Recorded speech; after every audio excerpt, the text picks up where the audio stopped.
In this video I'll show you a quick and easy method for dry aging steaks at home. With minimal equipment you can turn these steaks over here into something truly special.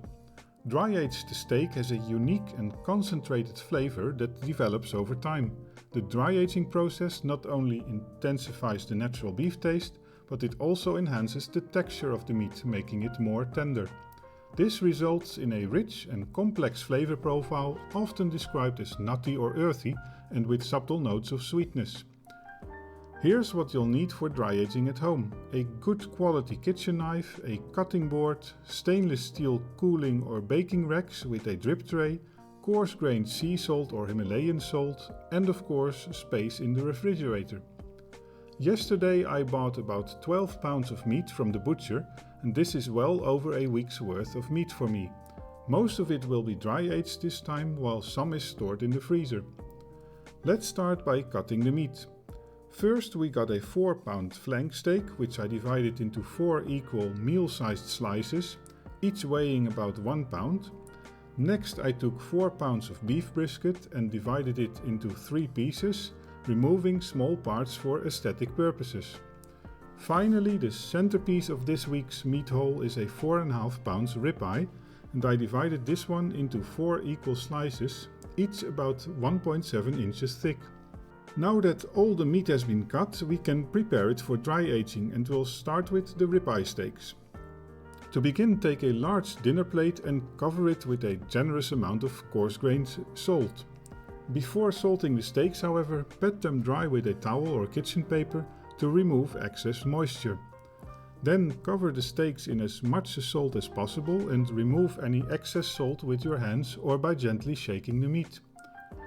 Using coarse salt on thick slices of meat like this, it's difficult to overdo it. Do not use fine-grained salt, however, as it gets absorbed too quickly, making it hard to see how much salt is already on the meat.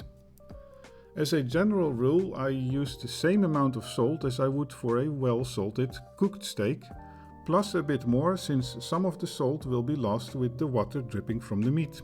When placing the meat on the drip racks, ensure the pieces are well separated and not lying on any flat surface, because air should be able to flow around all parts of the meat.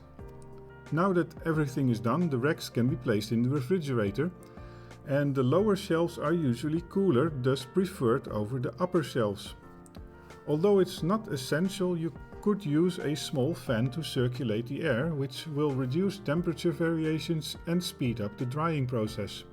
Here I placed a USB-powered mini fan in the door of the fridge and connected it to a power bank of 10,000 mAh. Enough to let this fan run for 2 to 3 days. Regarding humidity in the fridge, it might seem counterintuitive, but usually you don't have to worry about this. As the steak ages, the exterior becomes drier and drier over time and sort of seals off the interior remaining soft and tender. Dry-aged beef can be cooked, but it can also be eaten raw, just like Parma or Serrano ham. When it comes to food safety, however, always use common sense. Regularly inspect the meat while it's aging and ensure it's always in the right environment. Personally, I set my fridge to the lowest temperature setting, but this could of course be different in your case. That's all for this video. I hope you found it useful, and if you have any questions or suggestions, leave them in the comments, and I'll see you next time.